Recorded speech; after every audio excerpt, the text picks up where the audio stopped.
नींबू सोडा वाली चुड़ैल। शाम के 7 बज रहे थे। चंपा नींबू सोडा बेचते हुए जंगल की तरफ जा रही थी। नींबू सोडा ले लो, ठंडा नींबू सोडा, एक बार पियोगे इस गर्मी को भूल जाओगे। उस नींबू सोडा वाली की आवाज सुनकर आदि चंपा के पास आता है और उससे नींबू सोडा का रेट पूछता है। अरे ओ सोडा वाली, ये सोडा कैसे दिए? 15 रुपए ग्लास दिए हैं साहब। लगा दे जरा, मैं भी इस नींबू सोडा के साथ तेरा भी स्वाद चख लूं। तू मेरा स्वाद कभी नहीं चख पाएगा आदि। क्या मतलब? फालतू बकवास मत किया कर मुझसे, तू जानती नहीं मैं कौन हूँ। उसकी ये बात सुनकर चंपा उसको सोडा का गिलास पकड़ाते हुए एक भयानक चुड़ैल बन जाती है, जिसके बाद वो उसको हवा में उल्टा लटका देती है। खुद को हवा में उल्टा लटका हुआ देख आदि गिड़गिड़ाते हुए बोलता है, अरे अरे चुड़ैल, मुझे छोड़ दे। तू मुझे क्यों मार रही है? आखिर मैंने तेरा क्या बिगाड़ा है? तू मुझे भूल गया? तू मुझे कैसे भूल सकता है आदि? वो तू ही तो था जिसने मेरे पैसे चुराए और मुझे मौत के घाट उतार दिया था। तुम कैसे आई? तुम तो मर चुकी थी ना। अरे बेवकूफ, मैं जिंदा नहीं हूँ, मैं एक चुड़ैल हूँ। तुझे मेरा हुलिया देखकर पता नहीं चल रहा है क्या? हाँ पता है, लेकिन भला मरा हुआ इंसान जिंदा कैसे हो सकता है? बिल्कुल हो सकता है। जब उसकी अकाल मृत्यु हो जाए तो वह एक आत्मा के रूप में जिंदा हो सकता है। इतना कहकर चुड़ैल अपने दोनों हाथों को हवा में उठाती है और खुद भी हवा में उड़ जाती है, जिसके बाद वो आदि को भी हवा में उड़ाकर अपने साथ जंगल में ले जाती है और उसको नीचे फेंक देती है। ऊंचाई से गिरने की वजह से अब आदि की मृत्यु हो गई और वो चुड़ैल उसकी मौत देखकर हंसते हुए बोलती है, अब बस 2 और बच रहे हैं।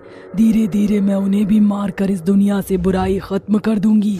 इतना कहकर चुड़ैल हवा में उड़ते हुए मोहन नाम के छोटे से लड़के के पास जाती है और उससे बोलती है, मोहन मेरे बच्चे, देख मैं तेरी माँ हूँ।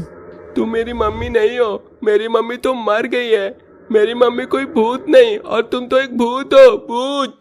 उसकी ये बात सुनकर चुड़ैल फूट फूट कर रोने लगती है और उसको सारी बात समझाने लगती है, जिसके बाद अब मोहन भी उसको अपनी माँ समझ लेता है और इस तरह मोहन अपनी चुड़ैल माँ के साथ रहने लग गया।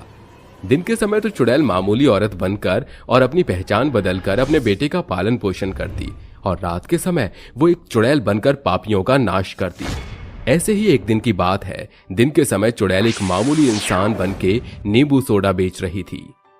नींबू सोडा ले लो, ठंडा नींबू सोडा ले लो, एक बार पियोगे इस गर्मी को भूल जाओगे। गले को ठंडक और राहत मिल जाएगी। नींबू सोडा ले लो, नींबू सोडा। वो नींबू सोडा बेच ही रही थी कि तभी मोहन का मामा रूपेश उस नींबू सोडा वाली के पास आता है और उससे बोलता है, अरे नींबू सोडा वाली, नींबू सोडा कैसे दिए?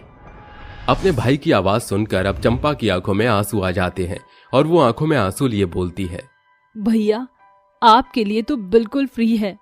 फ्री? क्यों है फ्री? वो दरअसल अगर आज मेरा भाई मेरे साथ होता तो आपके ही जैसा होता, इसलिए आपको देखकर आपके अंदर मुझे मेरे भाई वाली फीलिंग आ गई।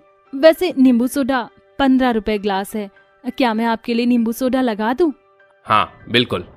इतना कहकर चंपा चुड़ैल अब अपने भाई के लिए एक गिलास नींबू सोडा लगा देती है और जैसे वो नींबू सोडा पीता है वैसे ही उसको अपनी बहन की याद आ जाती है और वो उस चंपा से बोलता है, तुम्हारे हाथ में तो जादू है, जादू। तुम तो बिल्कुल मेरी बहन की तरह नींबू सोडा बनाती हो। मेरी बहन कुछ समय से मिल नहीं रही। उसकी ये बात सुनकर चंपा चुड़ैल हड़बड़ा जाती है और हड़बड़ाने के साथ वो समय भी देखने लगती है, क्योंकि समय के 7 बज चुके थे और अब चांद की रोशनी पड़ते ही चंपा चुड़ैल एक भयानक चुड़ैल में तब्दील हो जाती है। इसलिए वो रूपेश का कोई जवाब नहीं देती और वहां से चुपचाप अपने ठेले को लेते हुए निकल जाती है। रूपेश को अब उस पर शक होने लगा और रूपेश उसका पीछा करने लगा। रूपेश उसके पीछे पीछे जाने लगा, जहां वो देखता है कि जंगल में एक छोटी सी कुटिया के अंदर वो लड़की घुस जाती है। दौड़ते दौड़ते रूपेश भी उस कुटिया के पास आ जाता है और उस कुटिया के अंदर झांकने लगता है, जहां वो अपने भांजे मोहन को देखता है और उस लड़की को चुड़ैल में तब्दील होता हुआ देखता है। ये देख रूपेश अब बहुत ही घबरा जाता है और दौड़ते हुए अंदर आ जाता है, जिसके बाद वो चुड़ैल को धक्के मारते हुए कहता है, मुझे तो तुझ पर पहले ही शक था। जिस समय मैंने तेरे हाथ से नींबू सोडा पिया उसी समय मुझे तुझ पर शक हो गया।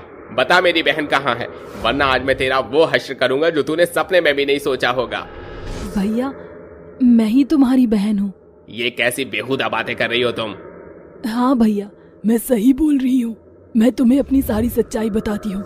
आज से कुछ महीने पहले की बात है। मैं नींबू सोडा बेचकर अपने बेटे के साथ अपने घर की तरफ जा रही थी कि तभी मेरे पीछे 5 गुंडे पड़ जाते हैं और वो मुझसे पैसे मांगने को कहते हैं। मैंने उनको पैसे देने से मना कर दिया, जिस वजह से वो मुझे धमकी देते हुए कहते हैं, सुन रहे हो मेरे चमचो, इसने हमें पैसे देने से मना कर दिया। हम इसके साथ क्या करें? अरे सरकार, करना क्या है? और लोगों की तरह इससे पैसे छीन कर इसको और इसके बेटे को मौत के घाट उतार दो। खबरदार जो मुझे और मेरे बेटे को हाथ लगाने की कोशिश भी करी तो। चल ठीक है। इतना कहकर वो गुंडे शिल्पा से छीना झपटी करने लगते हैं और उस छीना झपटी में शिल्पा को एक जोरदार धक्का लग जाता है और वो अपने नींबू सोडा वाली रेडी के साथ ही खाई में गिर जाती है। खाई में गिरने के साथ ही वो मर जाती है। जैसे ही वो मरती है वैसे ही उसकी आत्मा बाहर निकल जाती है और तभी वो 2 गुंडों को वहीं मार देती है। बाकी के 3 बचे गुंडे वहां से भाग जाते हैं।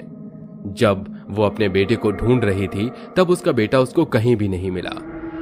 मैं उसको ढूंढती रही और कुछ समय बाद जब मैंने आदि नाम के गुंडे को मार दिया तब मुझे मेरा बेटा डरा हुआ और सहमा हुआ इस जंगल के बीचों बीच मिला। मैं इसके पास आई और इसको मैंने समझा बुझाकर अपने पास रख लिया। अब मैं इसकी परवरिश अच्छे से करती हूँ। मैंने सभी को मार दिया सिवाय कालिया के। कालिया को मारने के बाद मैं यहाँ से अपने आप चली जाऊंगी भैया। उसकी बात सुनकर रुपेश फूट फूट कर रोने लगता है, जिसके बाद चुड़ैल और रुपेश को किसी के आने की आहट होती है। जैसे ही चुड़ैल हवा में उड़कर बाहर आती है वो देखती है कि कालिया अपने कुछ गुंडों के साथ एक लड़की को पकड़कर ला रखा है। वो उस लड़की के साथ कुछ गलत करता कि तभी वो चुड़ैल कालिया और कालिया के गुंडों को भयानक मौत मार देती है और इस तरह वो मासूम लड़की भी बच जाती है। और अब वो चुड़ैल एक चमकती हुई रोशनी बन गई थी और वो रोशनी अब अपने बेटे को गले लगाती है और अपने भाई को बोलती है, भैया अब मैं जा रही हूँ। मैंने अपनी मौत का बदला पूरा कर लिया और मेरे बेटे को उसका मामा मिल गया। मेरे बेटे की परवरिश बहुत ही अच्छे से करना और इस लड़की को उसके घर अवश्य पहुंचा देना। मेरा मकसद पूरा हुआ। अब मुझे इजाजत दीजिए। रुपेश की आंखों में आंसू थे और वो उसे अलविदा कर देता है, जिसके बाद चुड़ैल अब वहां से अपने आप गायब हो जाती है।